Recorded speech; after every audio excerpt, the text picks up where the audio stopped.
Começa agora Revidecast, o podcast da Revide.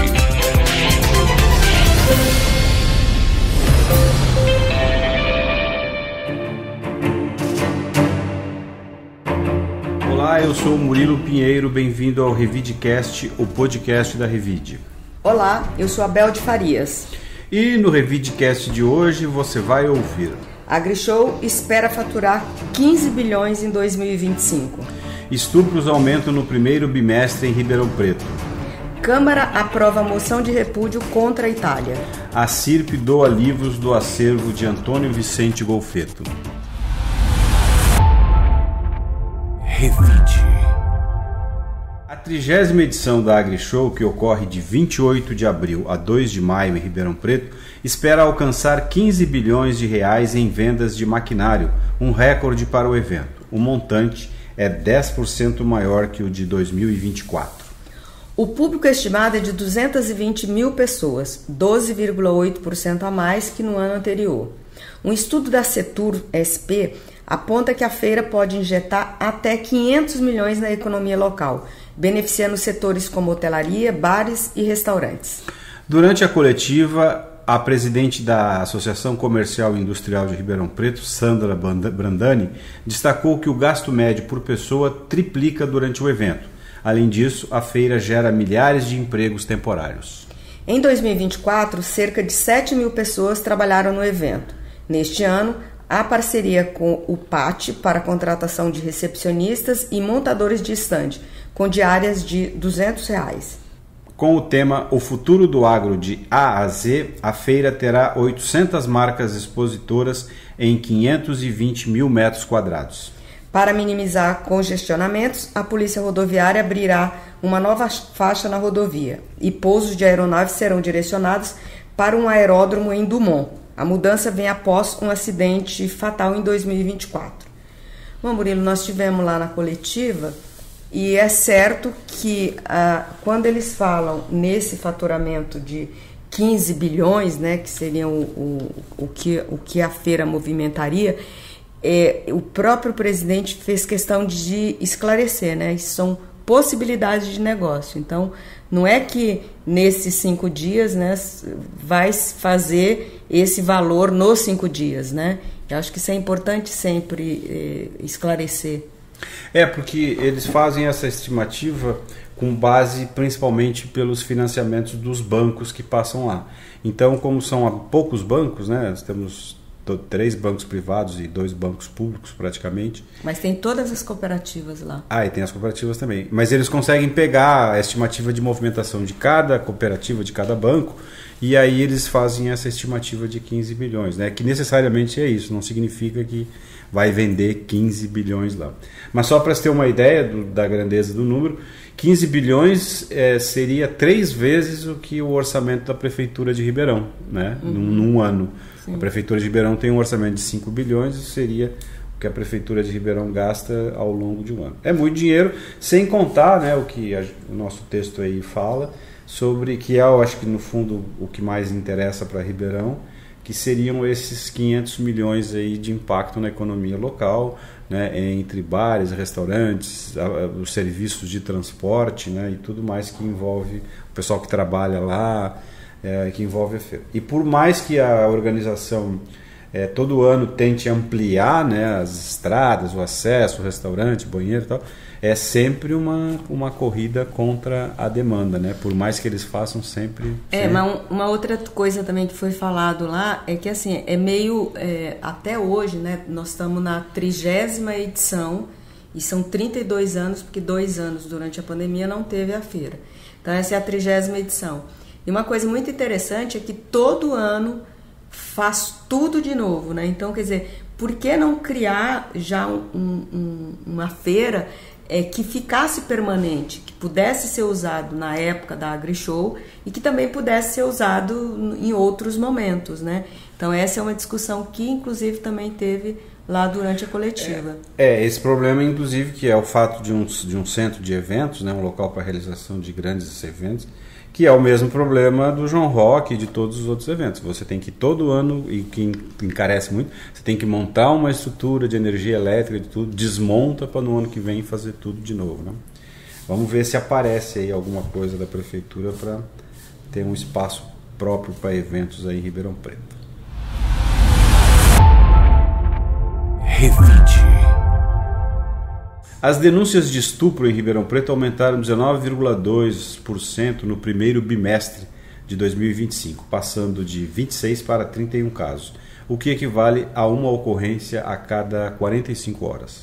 Desses, 24 envolveram crianças ou adolescentes, representando 77% do total. Em 2024, houve uma queda de 7,8% nos casos em relação a 2023, com 177 registros contra 192 no ano anterior. O crime tem alto índice de subnotificação, podendo ser até 4 vezes maior do que os números oficiais.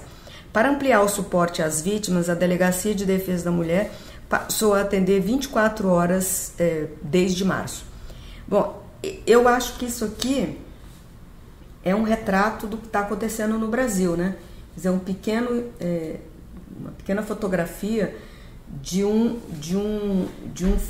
fato que está acontecendo em todo o país, né? Que é um aumento de feminicídio, um número de estupro, um número de violência contra a mulher e principalmente, né, contra criança e adolescente. Então isso é um problema que precisa ser muito falado, ser muito discutido na nossa sociedade. Ontem eu estava na academia e assisti o programa do SBT, do Datena. E se você fica ali meia hora assistindo o programa dele, você fica impressionado. Você fica deprimido, né? Mas com o número de ocorrências contra as mulheres. Por mais que se fale, né, Ribeirão está com uma delegacia contra a mulher, se fala desse tema muito no Brasil inteiro.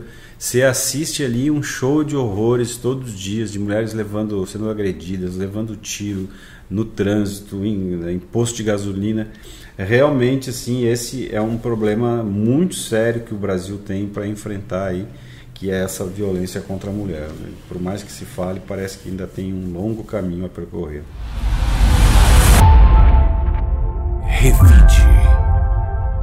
A Câmara Municipal de Ribeirão Preto aprovou uma moção de repúdio contra o governo da Itália, devido à reforma na lei de cidadania do país.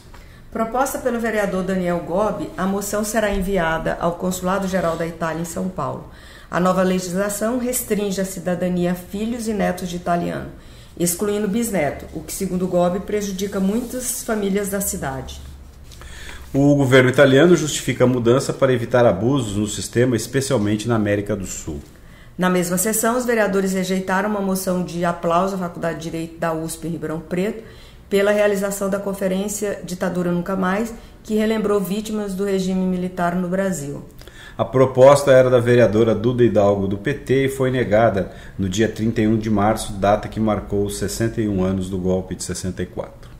É uma ironia, né? Um momento como esse, né, dos 61 anos do golpe de 64, um momento para poder se olhar para o passado e não deixar que um fato como esse volte a acontecer, mesmo que 61, 100 anos, 200 anos depois, né? E os vereadores perderam uma boa oportunidade aí de se manifestar contra esse tipo de ação, né?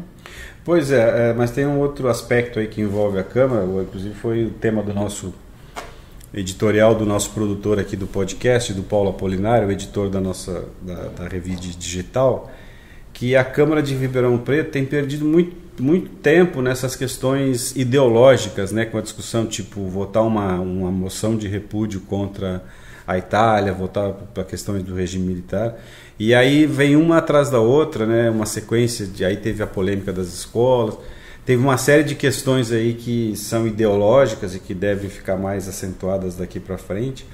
E aí, assim, as discussões propriamente ditas que interessam a população, que sejam de matérias relacionadas aí ao funcionamento da cidade, ficam um pouco prejudicadas, né? Então, a Câmara aí teria que ver essa questão aí de qual pauta realmente interessa ficar discutindo aí, esse debate aí acaba ficando meio histérico. Revide. Parte da biblioteca do professor Antônio Vicente Golfeto, falecido em 2023, foi destinada a projetos educacionais. O acervo, legado à ACI, contribuirá para a difusão cultural na cidade. Golfeto, que dirigiu o Instituto de Economia Maurílio Biagi, reuniu quase 5.000 livros antes mantidos no Palácio do Comércio e Indústria. A CIRP decidiu manter as obras de não ficção e doar 1,8 mil livros excedentes à Fundação do Livro e Leitura de Ribeirão Preto e à Escola Estadual Professora Sueli Terezinha Dagnoni. Na escola, os livros integrarão a sala de leitura, beneficiando alunos e a comunidade. Bom, essa história aí da biblioteca do Vicente Golfeto já foi pauta antes, porque parece que os livros estavam na recepção da ACI e muita gente passou lá e pegou, né? E parece que foram mais ou menos 1.000 livros que foram doados assim para pessoas, né? Doados em termos, né? As pessoas foram lá e pegaram o livro. E agora a ACI resolveu formalizar e doar parte desse acervo para a biblioteca lá da Fundação e para a Escola Estadual. É sempre bom, né? Os livros circularem, né?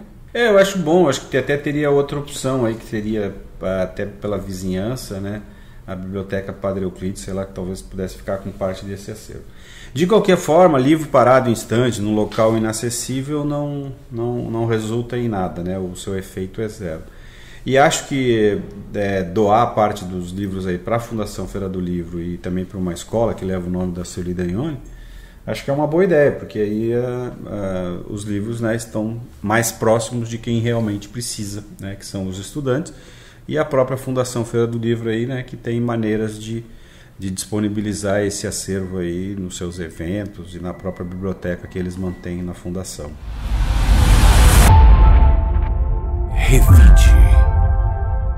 E agora o Paulo Apolinário vai nos contar os destaques da Revide desta semana, que circula na versão digital. Oi Murilo, Bel e ouvintes do Revidecast. Na matéria de capa da Revide desta semana, abordamos as heranças e os desafios enfrentados pela Secretaria Municipal de Educação, que busca o equilíbrio entre a demanda dos docentes e a qualidade de ensino na cidade. Já na entrevista da semana, falamos com a psicóloga Ana Cecília Chaguri, que comentou a minissérie Adolescência e trouxe alertas aos pais sobre os adolescentes.